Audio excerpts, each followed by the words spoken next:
After their first few hits, the boys had really got their act together. But their next challenge was to stay on top. And here's how they did it.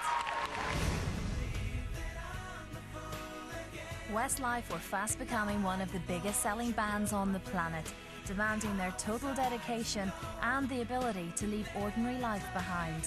I don't think I've ever met anyone who worked as hard as these guys.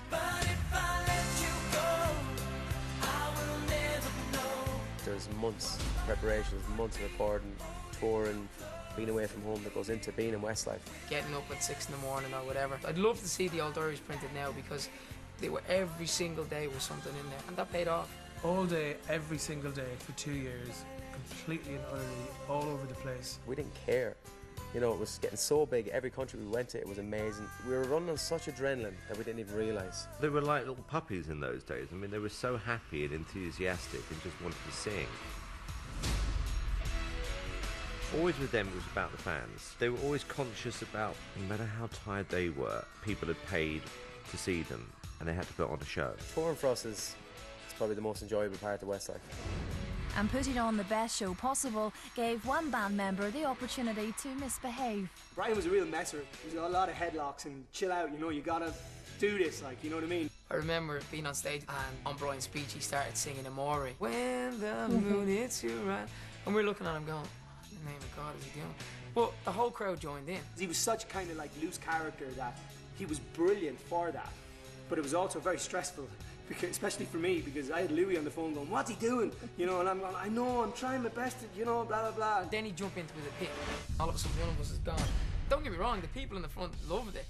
But afterwards, you'd go, well, I can jump into the pit as well. What if we all jumped into the pit? Then nobody can see us. He was a real character in that way. He had a real kind of big personality. If I'm honest, I think I actually took over that role kind of accidentally, because the older, more mature and kind of braver that we all got and more comfortable on stage, the banter with the crowd is probably one of the best things. We control that audience, you know, and like Nicky be saying, put your right hand up, put your left hand up. We nearly, you know, I suppose, have a laugh at the crowd sometimes, because you have that control on a crowd. It's an amazing feeling. So maybe, I don't know, maybe Brian was mature beyond his years than we all gave him credit for at the time. Suddenly, you find yourself visiting these incredible countries, places you'd never been before. Before Westlife, I'd never been outside the UK. When we went to Southeast Asia the first time, I'd say it was probably the craziest experience of my life.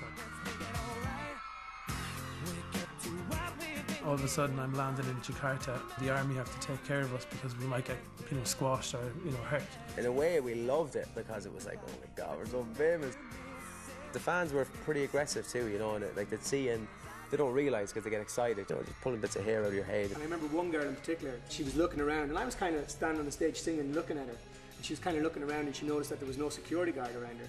So she jumped up, ran on the stage and just ran straight at Mark and just threw herself onto Mark in the middle of the song. I didn't know what it was. I thought I was getting attacked. I thought someone was coming to get me, that's it. I'm a goner.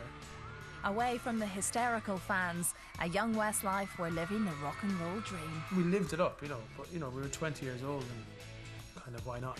We were like caged monkeys getting set free, and we literally were hanging out of the chandeliers after every single gig until the sun came up and even much past it. Chemistry-wise, how did that work for you all? It's like putting your four brothers on a tour bus for 14 years or whatever. You're going to disagree with things and you're going to, you know, go head to head with people. It's all happened.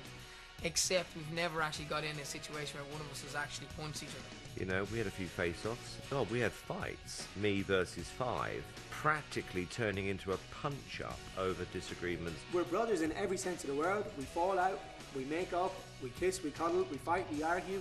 You know, but we love each other, and that's the way it is with us. Probably worse than a bunch of girls, to be honest. I don't know what the Spice Girls was like, but, you know, I think we were quite honest with each other from the very beginning.